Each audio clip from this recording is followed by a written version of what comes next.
And I'm Scott Inman. We are live just off of Park Avenue in the Spa City tonight, where, as you mentioned, Christina, the Majestic Hotel is still burning tonight, but it is somewhat contained. Now, the good news is we can tell you it was a vacant building. The bad news, of course, enormous historical significance to the city of Hot Springs. Many of our viewers will remember the Majestic Hotel in its heyday, but it's a sad ending for the hotel tonight. It had just recently been boarded up. It had been closed since 2006.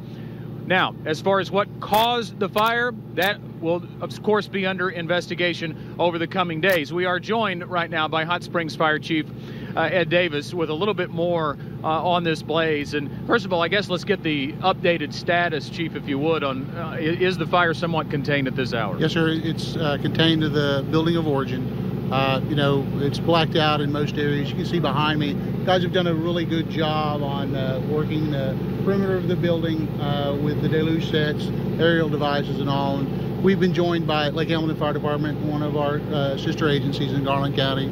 70 West Fire Department also has given us assistance on this. But, primarily we still have some fire burning in the rear of the building. We've had collapse of a large roof section in that portion, and it's making it kind of difficult to get to it. You were telling me just how old this building is means that you're not going to risk any firefighter lives. Nobody has gone in the building tonight. No, sir.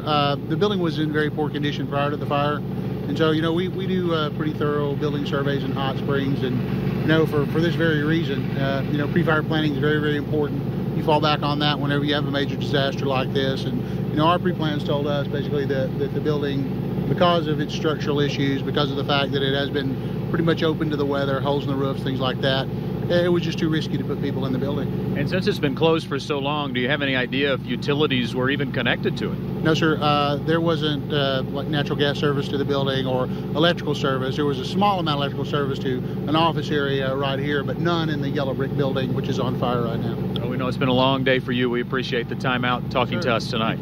That's Ed Davis, the Fire Chief of the Hot Springs Fire Department. We bring in Channel 7's Maureen Glisovic now. We talked about the historical significance of this building, and you've been talking with some residents here in the Spa City tonight, and many of them are really sad to see this hotel many go are. off. I spoke to one woman whose grandfather helped build the Majestic back in its heyday, and it's amazing some of the reactions. People have just been really just speechless.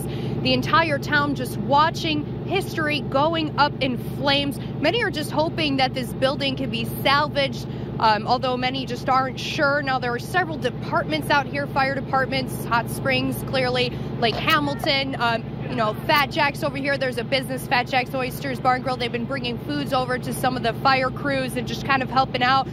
Like Scott had mentioned, some sections of this building had been boarded up just a few weeks ago, and as the crowd continues watching, some even speculate there may be asbestos in the air just because of how old this building is. But many just say the worst part of watching this is just history going up in flames. The history major in college, and it kind of brings a tear to my eye to see such a historic building with so many historic faces that could pass through it just go down in flames. This is a tragic day for us in Hot Springs. This is history right here. I'm just at a loss for words because ever since I was a little girl, I have driven by this place. It's been a part of our lives. It's just been really devastating for many people just watching this. I've been here since earlier, and it's just crazy. Now, we should point out it is just one of many buildings on about a 5-acre campus here, so there are some buildings that will remain upright tonight. But even when they shut down the firefighting portion of this, we are pointing out, or we are told, that tomorrow the 100 to 200 block of Park Avenue will be shut down to through traffic. So if you live in Hot Springs and you're watching us tonight and you need to go down that road, you're going to need to make plans for an alternate route. That is the latest for now from Hot Springs. We'll send it back into the Little Rock studio. Christine.